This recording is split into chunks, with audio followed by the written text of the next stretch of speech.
கேலி பண்ணாங்க, கிண்டல் பண்ணாங்க, பிரேசம் பண்ணாங்க.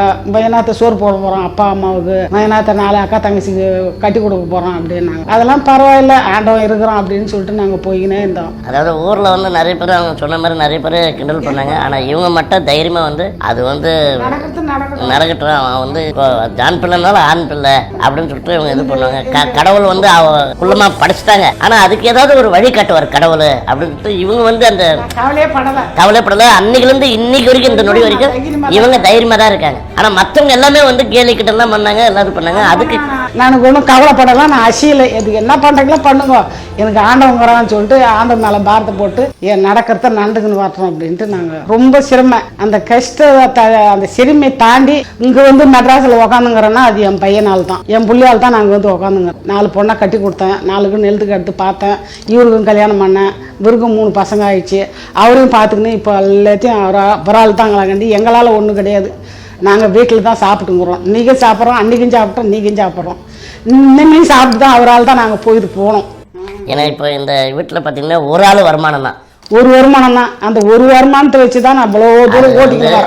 அந்த நான் ஒரு ஆளுடைய வருமானத்தை வச்சு தான் இவங்க அந்த கரெக்டாக வந்து எப்படி எப்படி கொண்டு போகணும், எப்படி எந்த நேரத்தில் என்ன செலவு பண்ணணும், எந்த நேரத்தில் எங்கே. நான் வந்து போவேன், நான் வேலைக்கு போயிட்டு வந்து பணம் கொடுப்பேன். ஆனால் எல்லாமே ஏதாவது வேணும்னா கூட இவங்ககிட்ட வாங்கிட்டு தான் போவேன். நான் தனியாக இது செலவுக்கு அப்படிலாம் எடுத்து வைக்க மாட்டேன். அப்பா தான் என்னோட மோஸ்ட் ஃபேவரட். எங்கள் அப்பா வந்து ரொம்ப நாட்டி, எங்கள் கூட ரொம்ப ஜாலியாக இருப்பாங்க. அதனாலே எங்கள் அப்பா எனக்கு ரொம்ப பிடிக்கும். ஃப்ரெண்ட்ஸ் பேஸ்டு எவ்வளோ ஜாலியாக இருப்பாங்களோ அதே மாதிரி எங்கள் அப்பா ரொம்பவே ஜாலியாக இருப்பாங்க. வீட்டில் அவ்வளோ ஃப்ரெண்ட்ஸ். அப்பா இல்லைன்னா எங்களுக்கு ரொம்பவே போர். அதனால இன்ஸ்பிரேஷன் ப்ளஸ் எங்கள் அப்பா எங்களுக்கு பெரிய ஃபேவரட். நிறைய பேர் கேட்டிருக்காங்க, உங்கள் அப்பா இவ்வளோ குள்ளமாக இருக்காங்க, என் முன்னாடியே வந்து குள்ளம் பண்ணி போகிறான் பாரு அப்படிலாம் சொல்லும்போது கொஞ்சம் ஃபீலிங்காக இருக்கும்.